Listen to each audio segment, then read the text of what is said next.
Connecte ta foi Kids, l'endroit où tu connectes ta foi à Jésus. Aujourd'hui, j'ai une question pour toi.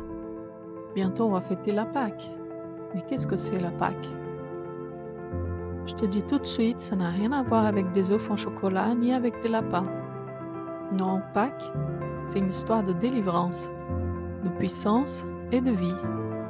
Mais pour bien comprendre, il faut que je te parle de la première fois où on a fêté Pâques. Il y a très très longtemps, le peuple d'Israël était esclave en Égypte. Les gens travaillaient dur sous les ordres d'un roi méchant, le Pharaon. Dieu voulait les libérer, mais le Pharaon refusait de les laisser partir. Alors Dieu a envoyé 10 plaies, 10 catastrophes. À chaque fois, Dieu disait au Pharaon, « Laisse partir mon peuple, sinon j'enverrai une plaie. » Mais le Pharaon répondait toujours, « Non. » Alors Dieu envoyait une plaie pour leur montrer qu'il était le vrai Dieu.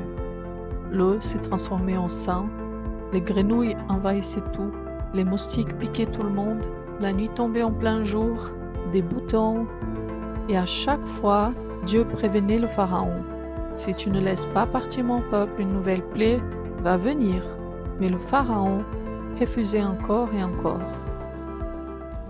Alors Dieu lui a envoyé un dernier avertissement. Il a dit, « Si tu refuses encore de laisser partir mon peuple, cette nuit-là, tous les fils aînés des Égyptiens mourront. » C'était très sérieux. Mais même après cet avertissement, le Pharaon a fermé son cœur et a dit, « Non, encore. » Alors, la dernière plaie est arrivée, la plus terrible de toutes. Pendant la nuit, la mort est rentrée dans chaque maison d'Égypte. Les fils aînés sont morts, comme Dieu l'avait annoncé. Mais Dieu ne voulait pas que son peuple soit touché. Il leur a donné un plan très spécial. Chaque famille devait choisir un petit agneau sans défaut, le tuer et mettre son sang autour de la porte de leur maison. Mais pourquoi faire ça?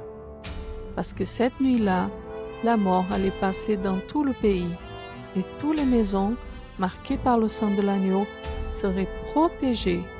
La mort ne toucherait pas ceux qui avaient obéi à Dieu.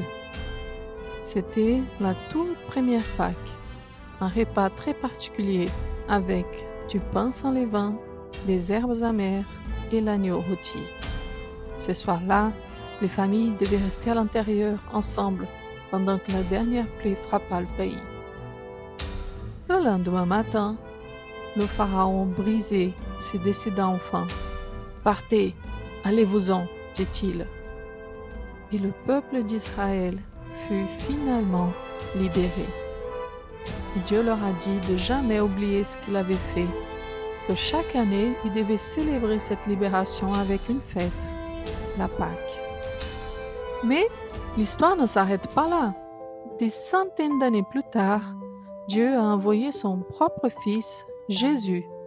Lui aussi avait une mission, nous libérer, non pas d'un roi ou d'un pays, mais de quelque chose de plus profond, le péché. Le péché, c'est ce qui coupe notre relation avec Dieu. Jésus est venu vivre parmi les hommes, il a fait des miracles incroyables, il a guéri des malades, il a rendu la vue à des aveugles, il a redonné espoir à des cœurs brisés. Et surtout, il a montré le cœur de Dieu à tous les hommes. Mais certains n'ont pas aimé ce que Jésus disait. Ils ne voulaient pas croire qu'il était le Fils de Dieu. Et justement, c'était à nouveau la période de la Pâque. Jésus dit à ses disciples, « Préparez tout, ce soir nous fêtons Pâques ensemble. » Et ce soir-là, il a pris le pain, le vin, et les partagea avec eux. C'était la dernière scène. Jésus leur annonça qu'il allait bientôt souffrir et mourir, mais qu'il le faisait par amour pour nous sauver. Après le repas, ils sortirent, Jésus allait prier dans le mont des Oliviers, et là, un de ses amis, Judas, le trahit. Arrivant avec des soldats, Jésus fut arrêté. Même s'il n'avait fait rien de mal, on le frappa, on l'insulta, on lui mit une couronne d'épines et on le cloua sous une croix. Là, suspendu entre ciel et terre, Jésus mourut. Ses amis étaient tristes, tout semblait fini. Mais tu te souviens, je t'avais dit, Pâques, c'est une histoire de vie. 3 jours plus tard, très tôt le matin, des femmes allèrent au tombeau. Elles voulaient mettre des parfums sur le corps de Jésus. Mais, surprise, la pierre avait été roulée, le tombeau était vide. Elles ne comprenaient pas. Et là, 2 anges sont apparus et leur ont dit, « Pourquoi cherchez-vous parmi les morts celui qui est vivant? Jésus est ressuscité. Oui, il est vivant. » Et tu sais quoi? Ce n'est pas juste une belle histoire. C'est une vérité pour toi aujourd'hui. De la même façon que le sang de l'agneau a protégé les familles d'Israël, le sang de Jésus te protège toi aussi. Il t'offre le pardon, l'amour et la vie éternelle.